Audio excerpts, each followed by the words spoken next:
இந்த கருமம் அந்த மூளை மறந்து போச்சு. மேலே வந்தோடனே உங்கள் பேர் என்னான்னு கேட்டு தொலைஞ்சிட்டேன்.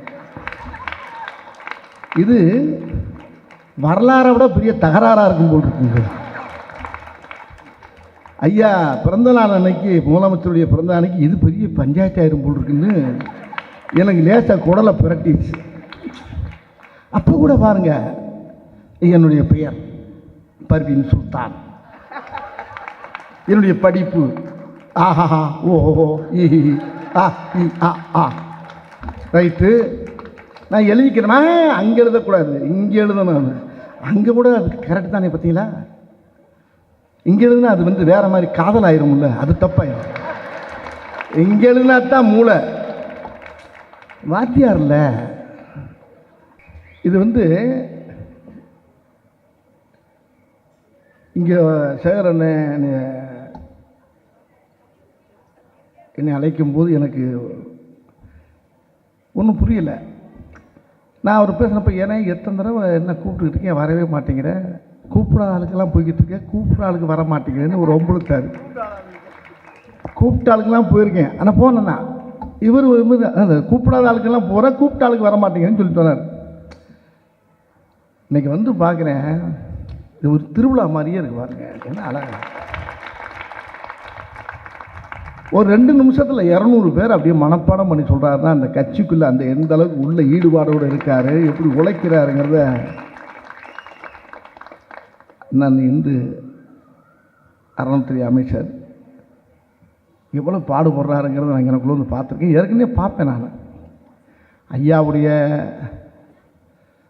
கலைஞர் ஐயா பெற்றெடுத்த அந்த தவப்புதல்வன் அருமை அண்ணன் தளபதி, தமிழக மாண்புமிகு முதலமைச்சர் அண்ணன் மு.க. ஸ்டாலினுடைய பிறந்தநாளை வந்து இப்போ மட்டும் இல்லை எப்பயுமே சிறப்பாக கொண்டாடக்கூடிய ஒருவர். அதுக்கு முன்னால் என்னுடைய சகோதரி பர்வீன் சுல்தான் அவர்களுக்கு முதல்ல நான் மன்னிப்பு கேட்டுக்கிறேன். நான் ஏன்னா அந்த அம்மா பெரிய படிப்பாற்றல் உள்ளவங்க, நம்ம 5ஆம் கிளாஸ் தான், அந்த ஏரியாவை தாண்டலை. அதை நம்ம வீட்டில் போய் திருப்பி ரெக்கார்ட் பண்ணி போட்டு போட்டு பார்த்தா தான் உள்ளே என்னன்றதை கண்டுபிடிக்க முடியும் நம்மளால். அந்தளவுக்கு ஒரு ஆற்றல், அறிவு, பெரிய சிந்தனையாளர் அவங்க. நேற்று இரவு கூட அவங்களுடைய இதை பூரா பார்த்துக்கிட்டே இருப்பேன். அப்பப்போ நல்லா பேசுவாங்க. அப்போ பேசும்போது தன்னுடைய மகனுக்கு ஒரு அறிவுரை சொன்னதாக பேசுகிறாங்க. இந்த கூட்டத்திலேருந்து வர்றப்ப முகம் தெரியுது, பேர் மறந்து போச்சு. அதில் ஒரு வார்த்தை ஒன்று சொல்லுவாங்க. மகன் கேட்டாராம், அம்மா எப்பயுமே 23 வயசாக அவருக்கு, என்ன உன் கண்ட்ரோல்லே என்னை வச்சுருக்கியம்மா, நியாயமானு கேட்டாராம். அது இல்லைப்பா, நீ கல்யாணம் ஆகி எல்லாம் பெரிய ஆளாகி உனக்குன்னு ஒரு தனித்தன்மை வந்த பக்கம்னால நீ வந்து யாருன்னு காட்டிக்க, அது வரைக்கும் அம்மா பேச்ச கொஞ்சம் கேளுப்பா அப்படின்னு அவங்க பேசுனது எனக்கு நேற்று நைட்டு மைண்டில் அப்படி நின்றுச்சு. இந்த கருமம் அந்த மூளை மறந்து போச்சு. மேலே வந்தோடனே உங்கள் பேர் என்னான்னு கேட்டு தொலைஞ்சிட்டேன். இது வரலாறை விட பெரிய தகராறாக இருக்கும் போல் இருக்குங்க. ஐயா பிறந்த நாள் அன்னைக்கு, முதலமைச்சருடைய பிறந்த அன்னைக்கு இது பெரிய பஞ்சாயத்து ஆயிரும் போல் இருக்குன்னு எனக்கு லேசாக குடலை பிரட்டிச்சு. அப்போ கூட பாருங்க, என்னுடைய பெயர் பர்வீன் சுல்தான், என்னுடைய படிப்பு ஆஹா ஓஹோ ஈஹி ஆ இ ஆ ஆ ரைட்டு. நான் எழுதிக்கிறேன்னா அங்கே எழுதக்கூடாது, இங்கே எழுதணும். அங்கே கூட அது கரெக்டு தானே, பார்த்தீங்களா? இங்கே எழுதுனா அது வந்து வேறு மாதிரி காதல் ஆயிரும்ல, அது தப்பாயிரும். இங்கே எழுதுனா தான் மூளை வாத்தியார் இல்லை, பேசலை, பாடமே நடத்திட்டு போயிருக்காங்க பாருங்க. எவ்வளோ பெரிய சிந்தனையாளர், எவ்வளோ அறிவாளரை கொண்டாந்து வச்சுருக்கான். உண்மையிலே மன்னிச்சுக்குங்க சகோதரி அவர்களே, இனிமேல் இந்த பேரை மறக்க மாட்டேன். நான் இப்போ பேர் ஞாபகம் இருக்குது. இந்த வர்ற பாதையில் பூரா எல்லாம் போகிறாங்க. அங்கே வேற போயிட்டு வந்தோன்னா தலைவரை போய் பார்த்தாங்க அவருடைய. அதே மாதிரி எங்கள் ஐயா எஸ்பி பெரிய தமிழ் திரையுலகத்துக்கு கிடந்த ஒரு பெரிய சொக்கத்தங்க. அவர் இளையராஜாவின் மோதங்கிற படத்துக்கு இவர் தான் எனக்கு டைரக்ட் பண்ணுற மாதிரி இருந்து அந்த படத்தை அவர் எதனால் அந்த படம் நழுவுச்சுங்கிறத இன்றைக்கி அவர் சொல்லி தான் எனக்கே தெரியுது. அவங்க அவங்க டைரக்ஷன் நடிக்க வேண்டியது மிகப்பெரிய எளிமையாக சாதாரணமாக ஒரு படத்தை ஒரு ரஜினிகாந்தாக இருக்கட்டும், ஒரு கமலஹாசனாக இருக்கட்டும், யாராக இருக்கட்டும் 30 நாள் 35 நாளில் படத்தை முடிச்சுடுவார் அவர். அவ்வளோ ஆற்றல், அவ்வளோ அறிவு சாதாரணமாக. அப்படிப்பட்ட மிகப்பெரிய மகானவர். தமிழ் சினிமாவுக்கு கிடைச்ச ஒரு ஏபி நாகராஜன், ஒரு டிஆர் பந்துலு, இந்த வரிசையில் வரக்கூடிய ஒரு டைரக்டர் அவர். இன்றைக்கி அவர் பேசின பேச்சை பார்த்தீங்கன்னா, இந்த கலைஞர் ஐயாவை பற்றியும், அந்த ஐயா தமிழக முதல்வர் மாண்புமிகு ஐயா ஸ்டாலின் அவருடைய கஷ்டத்தையும் சொல்கிறப்போ, அடடா இதெல்லாம் இவங்கள மாதிரி ஆளுங்க முன்னால் கேட்கும்போது தான் நம்மளுக்கு மனசில் ரொம்ப பதியுது. மற்ற சாதாரண இன்றைக்கி இருக்க பிள்ளைய சொல்கிறதுல எடுபடாது. அவர் சொல்கிறபோது அந்த அந்த வரியில் சொன்னார் பாருங்க, ஒரு தொண்டன் தமிழ்நாட்டுக்கு முதலமைச்சராக இருக்கார். ஒரு தொண்டன் கல்யாணம் பண்ணி 10 நாளில் சிறைக்கு ஸ்கூலுக்கு அனுப்புகிற மாதிரி அனுப்பிச்சிருக்காரு பாருங்க கலைஞர் ஐயா. அதை சொன்னார் பார்த்தீங்களா, ஸ்டாலின் வச்சன் பேரனால அந்த ஸ்கூலை சேர்க்க மாட்டேன்டான், பேரை மாற்றன்னு இருக்கான். நான் ஸ்கூலை தாண்டா மாற்றுவேன், பேரை மாற்ற மாட்டேன்னு இருக்கார் அவர். அவர் சொன்ன கதையை கேட்கும்போது அதே ஒரு படமாக அவர் டைரக்ட் பண்ணலாம். அவர் எவ்வளோ அழகாக பண்ணியிருக்காரு. ஆனால் அதுக்கப்புறம் ஜெயிலுக்கு அனுப்புறத ஸ்கூலுக்கு அனுப்புகிற மாதிரி அனுப்பியிருக்காரு பாருங்க. அதுதான் ஐயா கலைஞர் அவர்கள். இப்போ நான் இங்கே வர்றதுக்கு முன்னால் அண்ணே, நான் என்னுடைய அன்பு அண்ணன், இது பார்ட்டி சாதாரண இல்லை, சேகர்பாபு வெட்டு 1 துண்டு 2 தான் பேச்சு. யாருக்கு அஞ்சாத சிங்கம், மன வலிமை, தைரியம். எத்தனையோ சிறப்பான அமைச்சரில் இது ஒரு சிறப்பு. முதல்ல தமிழக முதலமைச்சர் ஐயா ஸ்டாலின் அவர்களுக்கு முதல்ல நன்றி சொல்லணும். இப்படிப்பட்ட ஒரு அறநிலைத்துறைக்கு இப்படி ஒரு அமைச்சரை தேர்ந்தெடுத்தார் பாருங்க. அடடா, எல்லா கோயிலையும் விளக்கெறிதியா, அவ்வளோ கோயில் அப்படி பிரகாசமாக இருக்குது, இந்த மாதிரி இருக்குது, ஜெகஜோதியாக இருக்குது. அவ்வளோ அழகாக அந்த ஒவ்வொரு கோயில்களையும் அவ்வளோ அழகாக அவர் எனக்கு கூட ஒரு பெரிய ஒரு விஷயம் பண்ணி கொடுத்தார். அது எனக்குன்னு சொல்ல முடியாது, எத்தனையோ கோயில் சுற்று பூரா ஆட்டையை போட்டு போகிறாங்க. ஏன் கோயில் எனக்கு குலதெய்வம், ஆனால் காட்டு பரமக்குடின்னு ஒரு கோயில். அந்த கோயிலில் ஒரு ஐயனார், என்னுடைய சாமி திருவேற்றுடைய ஐயனார் கருப்பு சாமி. அந்த கோயிலில் கிட்டத்தட்ட ஒரு 23-24 ஏக்கர் ஆட்டையை போட்டு அவன் பூரா எல்லாம் கொய்யா ஐயா ஐயாலாம் போட்டுக்கிட்டு இருக்கான். அந்த மேட்ரை சொன்னல, முதல்ல பேப்பரை கொடுப்ப இப்போ பாருப்பா கொஞ்ச நேரத்தில் அப்படின்னா, கொஞ்ச நேரத்தில் எப்படி முடியும் அப்படின்னு நான் ஒன்று ஊர்லேருந்து அந்த கோயில் பூசாரி பாக்கியராஜன் ஒருத்தர், அந்த ஊர் சொந்தக்காரர் முனிராஜன் ஒருத்தர், அந்த கோயில் அந்த ஊருக்கே பொறுப்பு, அந்த ஊர் கோயில் அது. உடனே அண்ணன்ட்ட கொண்டாந்து சீட்டை தான் கொடுத்தேன். கப்புன்னு காலையில் ஆள் அனுப்புனாரு, வாங்கி கொடுத்துட்டாரு. இங்கே சுயநலத்துக்காண்டி நான் பேசலை. இது மாதிரி எத்தனையோ கோயில் சுத்த ஆட்டையை போட்ட இடத்த பூரா வாங்கி அதை அழகாக அறத்தில் சேர்த்து எல்லாம் ரொம்ப பேர் மனசை சந்தோஷப்படுத்தியிருக்கார். உண்மையிலே ஒரு அருமையான ஒரு தேர்வு. இவர் தமிழக முதலமைச்சர் கரெக்டாக கண்டுபிடிச்சி தூக்கி வச்சிருக்கார். இதுக்கு முன்னால் அறநிலைத்துறையெல்லாம் அதெல்லாம் இங்கே அப்படி இல்லை, ஸ்ட்ரெயிட்டாக தான். இப்போ கொஞ்ச நேரத்துக்கு முன்னால் இங்கே போனேங்க,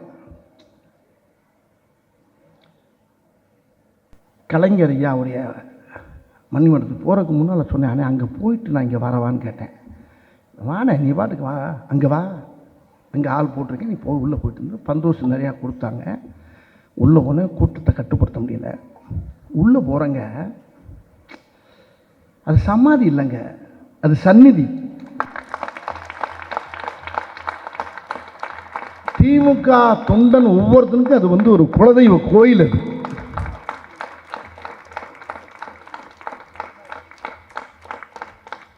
அது மணிமண்டபம் இல்லை, மணிமகுடம் கலந்த மணிமண்டபம். அது அப்படிப்பட்ட ஒரு ஏன்னா நான் இந்த இடத்துல அவரை பற்றி, நான் கலைஞர் ஐயாவை பற்றி ஒரு சில வார்த்தையை நான் சொல்லி ஆகணும். எம்ஜிஆருடைய தீவிர ரசிகன் நான், ஆனால் இவருடைய தீவிர பக்தன், இவருடைய தீவிர விசுவாசி நான். இவர் கூட அவர் இருக்க காலங்களில் அவரை வெளியிலேருந்து தான் பார்த்துருக்கேன் எம்ஜிஆரை. அவர் 2 பேரும் நண்பர்கள் தான். ஆனால் இவர் கதை வசனத்தில் நடிச்சிருக்கேன், இவர் கூட உட்காந்து பேசியிருக்கேன், பழகியிருக்கேன். நிறைய விஷயங்கள் எனக்கு தைரியம் சொல்லுவார். திரையுலகத்தை அவர் எந்த அளவுக்கு நேசித்தாருங்கிறது எல்லா மக்களுக்கும் தெரியும். நான் அந்த கவிநடையில் பேச தெரியாது, என்னுடைய என்னுடைய என்னுடைய லாங்குவேஜிலே பேசுகிறேன். நான் அவர்கிட்ட போய் நான் சொன்னேன், திரையுலகத்தை அவர் எப்படி நேசித்தார், திரைப்பட கலைஞர்களை எப்படி நேசித்தாருங்கிறது எல்லா மக்களுக்கும் தெரியாது.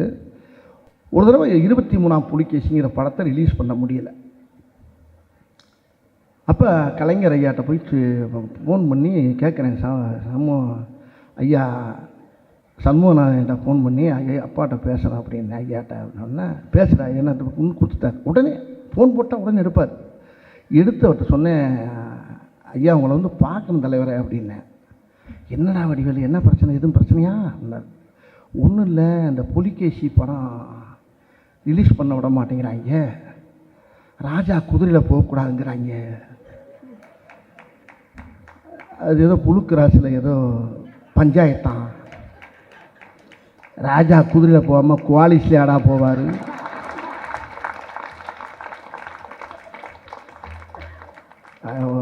தலைவர் தெரியாமல் இல்லை உங்களுக்கு தெரியுமே, தெரியும் வாங்க சொன்னார்.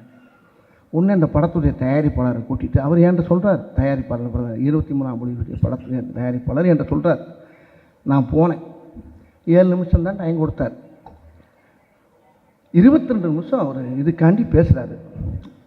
சமூகநாதா அந்த ராஜாவுக்கு போடியா அப்படின்னாரு.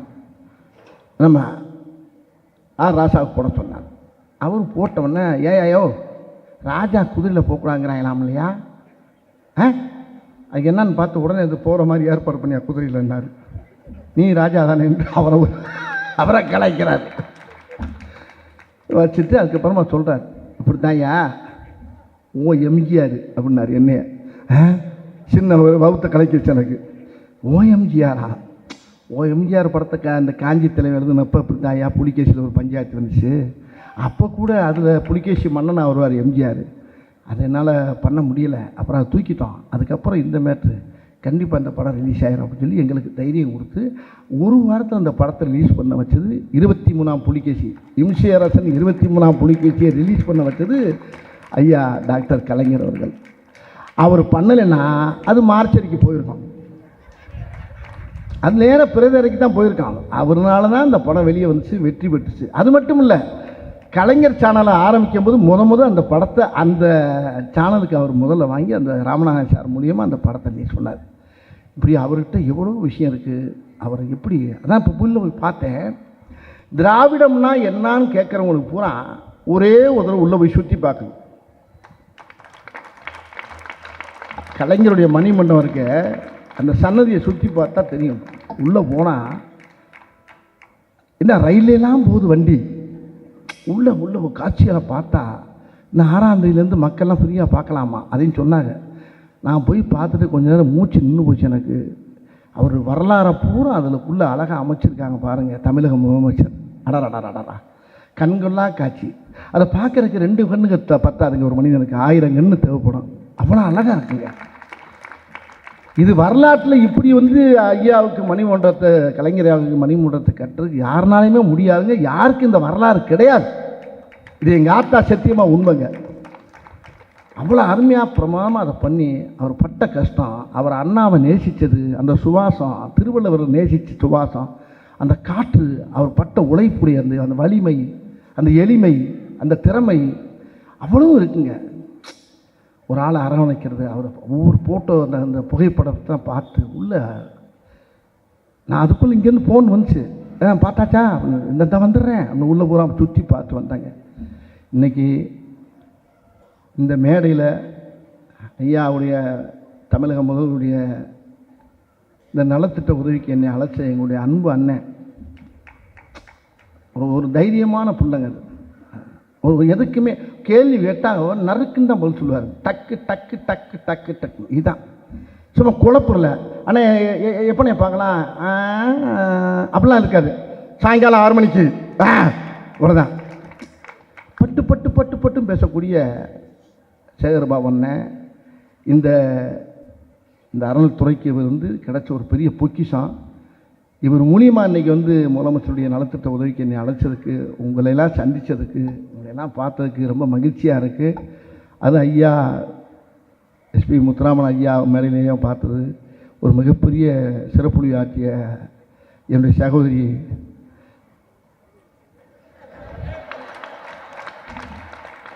சுல்தான் அவர்களுக்கும் அங்கே கூட ஜர்க்கிலே இருக்குது.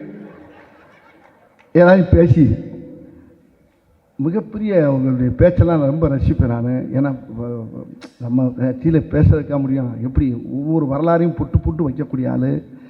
அப்படிப்பட்ட எல்லாரையும் உங்களை சந்திச்சது, இங்கே இருக்க மக்களை பூரா சந்திச்சது பெருமையாக இருக்குது. இந்த இரவு வந்து எனக்கு பெரிய ஒரு நட்சத்திர உறவு மாதிரியே இருக்குது எனக்கு.